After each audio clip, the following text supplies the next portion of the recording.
పేరు వై రాంబాబు, అఖిల భారత యువజన సమైక్య విశాఖపట్నం జిల్లా అధ్యక్షుడిని. మనం చూసాం కూటమి ప్రభుత్వం ప్రజల సంక్షేమ పాలన అందిస్తామని చెప్పి అధికారంలోకి వచ్చి ఈరోజు 2 సంవత్సరాలు పూర్తయింది, 3 సంవత్సరాల్లోకి వచ్చింది. ఇప్పుడు వచ్చిన తర్వాత ఈ ప్రభుత్వం పర్యాటక అభివృద్ధి పేరుతో మేము పర్యాటక రంగానికి రాష్ట్ర అభివృద్ధికి ఏమాత్రం మేమైతే అడ్డు కాదు.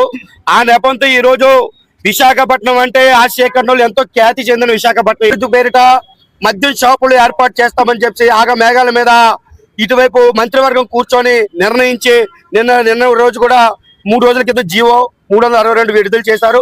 దీన్ని అఖిల భారత యువత సమైక్యగా అట్లాగే విద్యార్థి మహిళా సంఘం పూర్తి వ్యతిరేకిస్తా ఉన్నాం.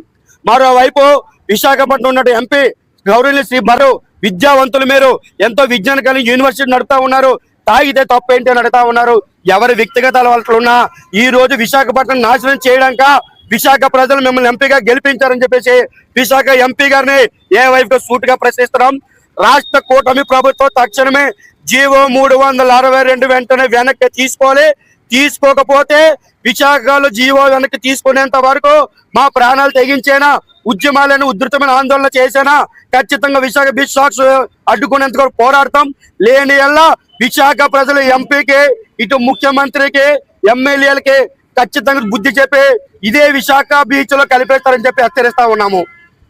విశాఖ బీచ్ లో మద్యం అమ్మకాలు పెట్టాలని ఎంపీ భర్త గారు నిర్ణయాలు చేసి తెలుగుదేశం కూటమి ప్రభుత్వం నిర్ణయాలు చేయడం చాలా దుర్మార్గమైన విషయం.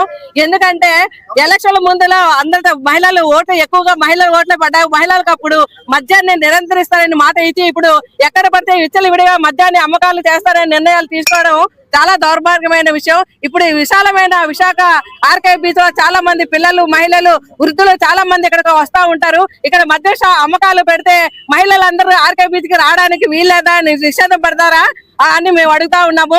ఏంటంటే మద్యం షాపులు పెట్టడం వల్ల ఇక్కడ చాలా దుర్మార్గమైన సంఘటనలు జరిగే అవకాశాలను ఇప్పటికే యువత ఈ మద్యాన్ని తాగి విపరీతంగా రోగాలు పాల్పడి అత్యాచారాల కారణాలకు పాల్పడుతున్నారు. ఈ మద్యాన్ని బీచ్ లో ఇక్కడ ఆర్కే బీచ్ లో పెట్టే గంట గీతం కాలేజ్ లో పెట్టుకొని అమ్మకాలు చేసుకుంటే యువత అంతా బాగా తాగి తందనాలాడి బాగా చదువుకొని అభివృద్ధి చెందుతారు. ఆ పేరంతా కూటమి ప్రభుత్వంకి వస్తుందని మేము ఈ సందర్భంగా తెలియజేస్తాం. మీకు ఏమాత్రమైన సిగ్గున్నా సరే, ప్రజల మీద అంత మాత్రం అభిమానం ఉన్నా మద్యాన్ని వెనక్కి తీసుకోవాలి.